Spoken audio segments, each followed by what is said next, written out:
সবুজে ঘেরা এক ছোট্ট গ্রাম। সেখানে বাস করতেন এক কাপড় ব্যবসায়ী।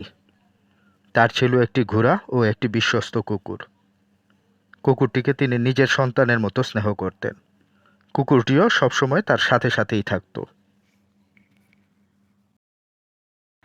প্রতিদিন তিনি ঘোড়ায় চড়ে বিভিন্ন গ্রামের হাটে যেতেন। সঙ্গে তিনি কুকুরটিকেও নিয়ে যেতেন। নিরাপত্তার জন্য কোমরে থাকত একটি পিস্তল। প্রতিদিনের মতো তিনি দূরের একটি হাটে গিয়ে কাপড় বিক্রি করলেন এবং অনেক টাকা রোজগার করলেন। সব টাকা একটি থলেতে ভরে তিনি ঘোড়ায় চড়ে বাড়ির পথে রওনা দিলেন। কুকুরটিও লেজ নাড়তে নাড়তে তার সাথে চলল। কিছুক্ষণ যাওয়ার পর তিনি একটি বড় গাছের নিচে কিছুক্ষণ বিশ্রাম নেওয়ার সিদ্ধান্ত নিলেন।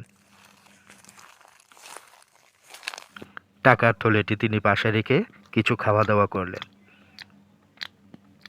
তারপর কিছুক্ষণ বিশ্রাম নিলেন।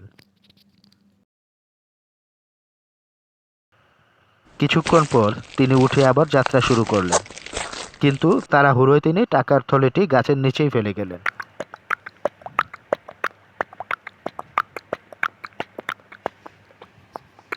কুকুরটি সবকিছু দেখছিল।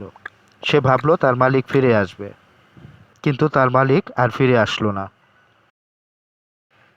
কুকুরটি তখন গাছের নিচেই দাঁড়িয়ে রইল এবং টাকার থলেটি পাহারা দিতে লাগলো।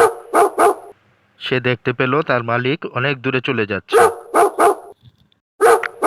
তখন সে দৌড় শুরু করলো। তার মালিককে সে আটকানোর চেষ্টা করলো। সে ভাবলো তার মালিকের সব মনে পড়ে যাবে। সে ঘেউ ঘেউ করতে লাগলো, কিন্তু তার মালিক কিছুই বুঝতে পারল না। আরে এমন করছিস কেন? সরে যা, সরে যা আমার সামনে থেকে। আরে তুই কি পাগল হয়ে গেলি নাকি? সরে যা, সরে যা আমার সামনে থেকে। এমন করছিস কেন? তার মালিক ভাবলো কুকুরটি পাগল হয়ে গেছে।